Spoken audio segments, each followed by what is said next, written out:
What's going on, everyone? Welcome back to the channel. We're officially getting closer to UFC 324, which is happening next week, and things around the MMA world are finally starting to move again after a relatively quiet stretch. Before we jump into all the updates, make sure you drop a like on the video because it really helps support the channel and keeps this content coming every single day. We're going to start things off with Arman Tsarukyan, who looks like he may finally be entering training camp. Last night, Arman posted an Instagram story that immediately caught the attention of fans. In the photo, he was standing alongside Demetrius Mighty Mouse Johnson, and the caption read, "From the jet to the gym with the GOAT, camp starts now."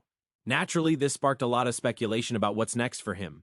As of right now, there's no official announcement regarding his next opponent at lightweight, but the situation is interesting. Arman has already beaten the number 6 ranked fighter in the division, and fighters ranked 2 through 5 are all booked for upcoming fights.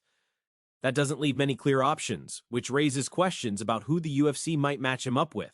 Some fans believe this could mean Arman is being lined up as a backup for a title fight, while others think the promotion may be waiting to see how the upcoming lightweight bouts play out before making a decision. Either way, seeing him begin camp with someone like Demetrius Johnson only adds to the intrigue.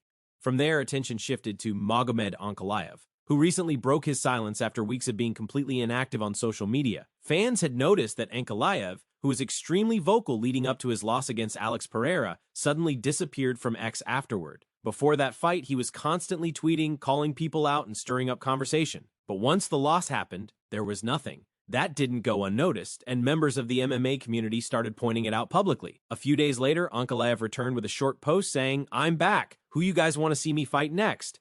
Predictably, the replies were filled with jokes, with many fans suggesting that the tweet was actually sent by his manager Ali Abdelaziz rather than Ankalaev himself. Humor aside, it doesn't seem like the UFC has any interest in booking a trilogy fight between Ankalaev and Pereira anytime soon. So the real question now is, who makes sense as his next opponent? There are plenty of interesting matchups at light heavyweight, and fans are already debating who would be the best test for him moving forward. Another major update came regarding Muhammad Usman, the brother of former welterweight champion Kamaru Usman. Back in October, it was reported that Muhammad Usman had been pulled from his fight at UFC Rio due to elevated testosterone levels. Now, there's an official resolution to that situation. Combat Sports Anti-Doping announced that Usman has accepted a suspension of 2 years and 6 months. According to the statement, the suspension stems not only from the failed drug test, but also from deceptive and obstructive behavior during the investigation.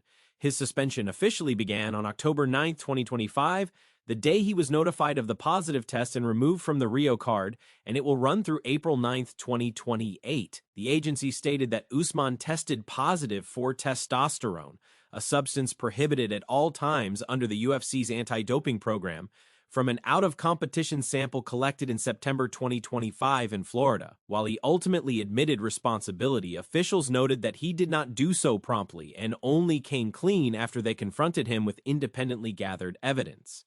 Because of those aggravating factors, an additional 6 months was added to the standard 2-year suspension. This news has sparked debate among fans, with many asking whether fighters who failed drug tests should automatically be released from the UFC roster or if they deserve another chance once their suspension ends. To wrap up the initial set of UFC updates, Alex Pereira posted new training footage that quickly got people talking. In the video, Pereira was seen working with a massive 6'8" heavyweight from Brazil named Wesley Duza. While it could simply be training variety, some fans believe this might be a subtle hint that Pereira is at least considering a move up to heavyweight in the future. Whether that's actually the case or not remains to be seen, but Pereira training with such a large heavyweight certainly adds fuel to the speculation. One of the biggest talking points making the rounds right now involves a potential super fight between Ilia Topuria and Islam Makhachev. The debate over whether Ilia's elite striking could overcome Islam's dominant grappling has split the MMA community. Many believe Ilia's power and precision on the feet make him a serious threat, while others think Islam's wrestling and control would neutralize him. That debate intensified after former bantamweight champion Merab Dvalishvili hinted that the fight could happen sooner than expected. During an interview, Merab was asked to build his perfect UFC card, and one of the matchups he mentioned was Ilia Topuria versus Islam Makhachev. When pressed on whether the fight could realistically happen, Merab said he knows some details from Ilia and suggested that it might come together faster than people think.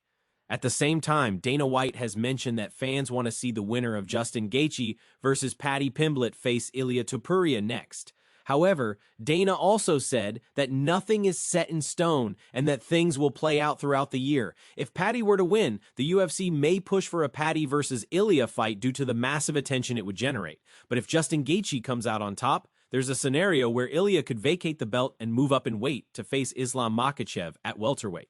If that were to happen, Justin Gaethje has expressed hope that Max Holloway beats Charles Oliveira and successfully defends the BMF belt, setting up a potential clash between Gaethje and Holloway at the White House card for both the vacant lightweight title and the BMF belt. While that scenario sounds exciting, a reputable source close to Ilya has stated that the UFC has no plans to strip him of his title and is willing to give him as much time as needed. According to that source, the promotion has a lot of faith in Ilya's star power and current status.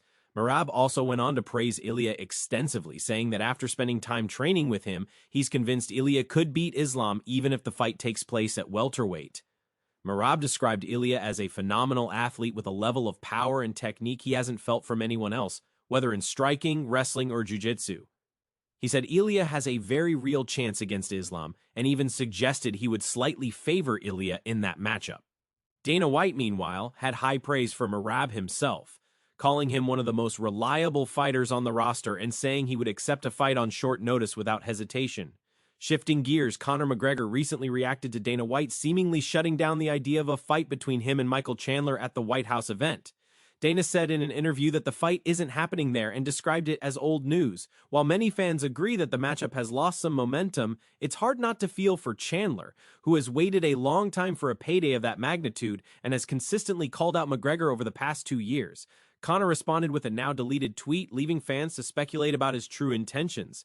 Dana has a history of denying fights before later announcing them, so it's possible this is just part of the promotional process. Official matchmaking for the White House card is expected to begin after UFC 325, so February should bring more clarity. Whether McGregor versus Chandler actually happens or not, most fans still want to see Conor compete at least one more time before he retires. With UFC 324 just around the corner, Paddy Pimblett also made headlines during an open workout in Vegas. Speaking to the media afterward, Paddy reiterated that he plans to knock out Justin Gaethje and has no intention of relying on takedowns. He acknowledged Gaethje's scrambling ability but said his own wrestling and grappling are underestimated.